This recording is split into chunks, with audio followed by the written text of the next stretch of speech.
Sexual pleasure അത് പല സ്റ്റഡീസുകളും പറയുന്നത് യൂട്രസ് റിമൂവ് ചെയ്ത് കഴിഞ്ഞ് കഴിഞ്ഞാൽ ഈ ഒരു സെക്ഷൽ ഓർഗാസം സ്ത്രീകളിൽ കുറയുമെന്നുള്ളതാണ്. കാരണം എന്തെന്ന് വെച്ചാൽ ഈ ഓർഗാസം തരുന്നത് നമ്മുടെ സെർവിക്സിലുള്ള മസിൽസും അതേപോലെ യൂട്രൈൻ മസിൽസിൻ്റെ കൺട്രാക്ഷനാണ്. അപ്പോൾ ഈ യൂട്രസ് റിമൂവ് ചെയ്ത് കഴിഞ്ഞ് കഴിഞ്ഞാൽ ആ ഒരു ഓർഗാസത്തിനുള്ള ആ ഒരു ഇൻറ്റൻസിറ്റി നമുക്ക് കുറയാനുള്ള സാധ്യത, അതേപോലെ തന്നെ വജൈനൽ ഡ്രൈനസ് കൂടുതലായിട്ട് വരികയും സെക്സിനോട് താല്പര്യം കുറയുകയും ചെയ്യുന്നൊരവസ്ഥ സാധാരണഗതിയിൽ യൂട്രസ് റിമൂവ് ചെയ്യുന്ന സ്ത്രീകളിൽ കാണപ്പെടുന്നുണ്ട്. ചില സ്റ്റഡീസുകൾ പറയുന്നത് ഹാർട്ട് ഡിസീസിനുള്ള ചാൻസസുകൾ യൂട്രസ് റിമൂവലിന് ശേഷം കൂടുമെന്നാണ് പറയുന്നത്. നമസ്കാരം, ഞാൻ ഡോക്ടർ മഹേഷ്. ഇന്ന് നമ്മൾ പറയുന്നത് ഇന്നിപ്പോൾ സ്ത്രീകളിൽ വളരെ കോമൺ ആയിട്ട് കാണപ്പെടുന്ന, അല്ലെങ്കിൽ ഒരു 30 വയസ്സ് കഴിഞ്ഞ സ്ത്രീകളിൽ, അല്ലെങ്കിൽ ഒരു 40 വയസ്സ് കഴിയുമ്പോൾ തന്നെ കോമൺ ആയിട്ട് കാണപ്പെടുന്ന ഒന്നാണ്, വളരെ കോമൺ ആയിട്ട് കാണുന്ന ഒന്നാണ് ഫൈബ്രോയിഡ് യൂട്രസ് എന്ന് പറയുന്നത്. നമ്മൾ അതിനെ പറ്റിയിട്ടൊരു വീഡിയോ ഇതിന് മുമ്പ് ചെയ്തിട്ടുണ്ട്.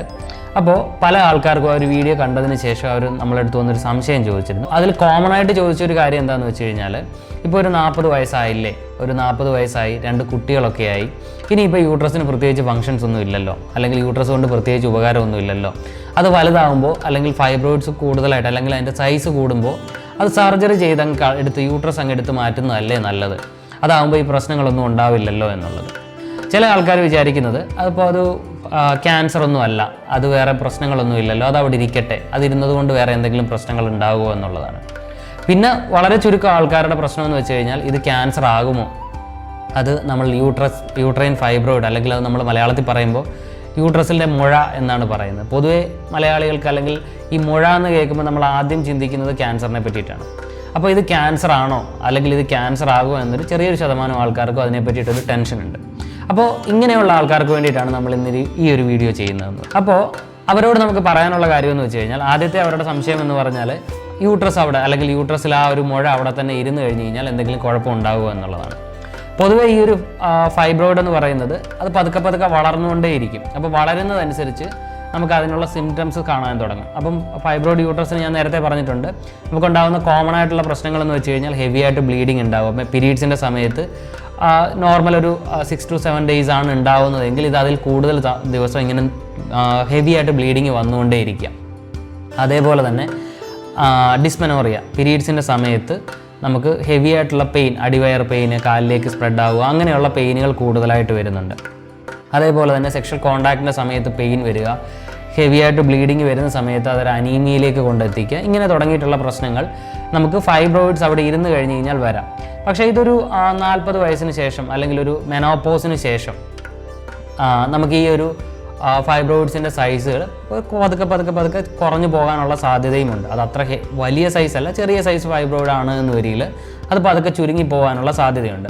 കാരണം നമുക്ക് ഈ ഫൈബ്രോയിഡ് നമ്മൾ നോക്കിക്കഴിഞ്ഞാൽ, ഞാൻ നേരത്തെ പറഞ്ഞിട്ടുണ്ട്, ഫൈബ്രോയിഡ് വരാൻ കൂടുതൽ സാധ്യത എന്ന് പറഞ്ഞാൽ ഈസ്ട്രജൻ ഹോർമോൺ ശരീരത്തിൽ എത്ര കാലം കൂടുതൽ ഉണ്ടാകുന്നു അത്രയും ചാൻസസുകൾ കൂടും. അതായത് നമുക്കിപ്പോൾ ഒരു നേരത്തെ തന്നെ മെൻസസ് ആവുക, അതേപോലെ തന്നെ ലേറ്റ് ആയിട്ടുള്ള മെനോപോസ് ആവുക, ഇങ്ങനെയൊക്കെയുള്ള ആൾക്കാരിലായിരിക്കും കൂടുതൽ ഇതിനുള്ള ഒരു സാധ്യത കൂടുന്നത്.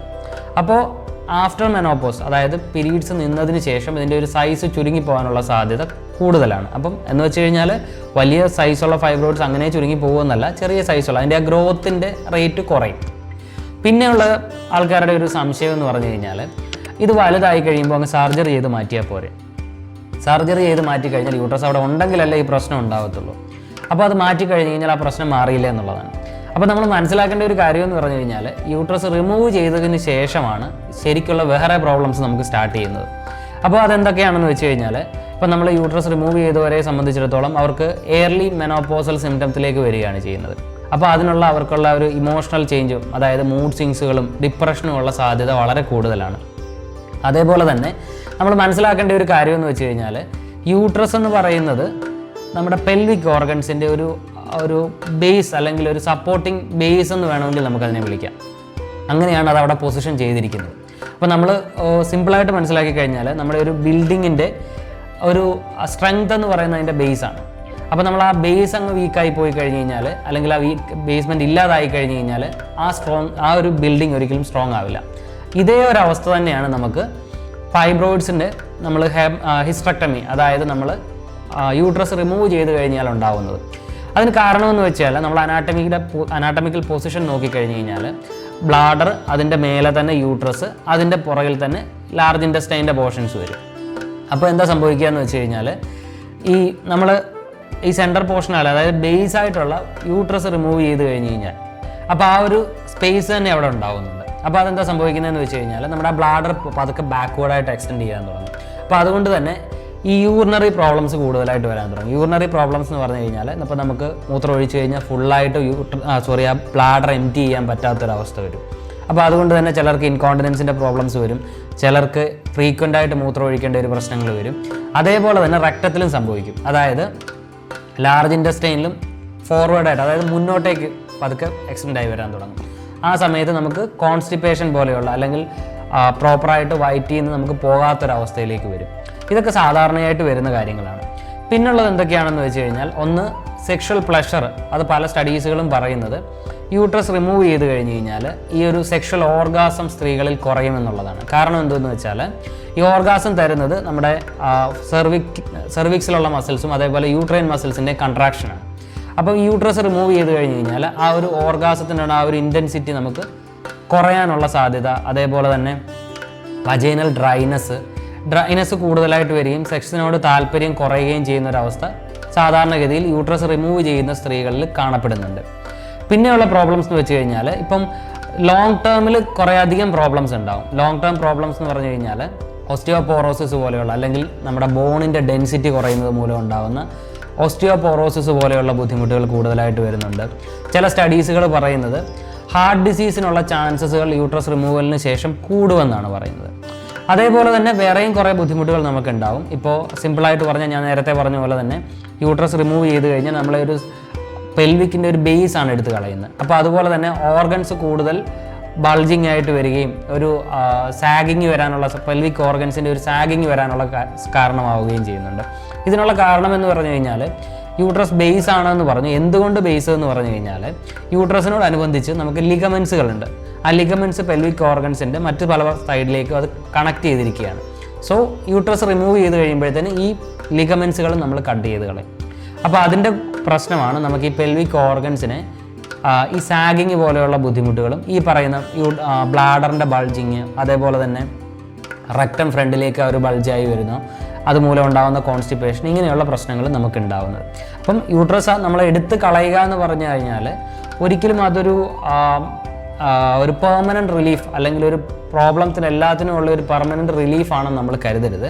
കാര്യം അത് കഴിഞ്ഞ് കഴിഞ്ഞാലായിരിക്കും മറ്റ് പ്രോബ്ലംസ് നമ്മുടെ ശരീരത്തിൽ കൂടുന്നത്. പിന്നെ ഉള്ളത് മറ്റു പല ആൾക്കാരുടെയും പേടിയാണ്. കാര്യം ഇത് ക്യാൻസർ ആകുമോ, അല്ലെങ്കിൽ ക്യാൻസറിൻ്റെ ബുദ്ധിമുട്ടിലേക്ക് എത്തുമോ എന്നുള്ളൊരു പേടി. അപ്പോൾ നമ്മൾ അങ്ങനെ പേടിക്കേണ്ട ഒരു ആവശ്യമില്ല. കാര്യം ഇതൊരു ക്യാൻസറിലേക്ക് എത്താനുള്ള സാധ്യത വളരെ കുറവാണ്, ഓൾമോസ്റ്റ് ഇല്ല എന്ന് തന്നെ പറയേണ്ടി വരും.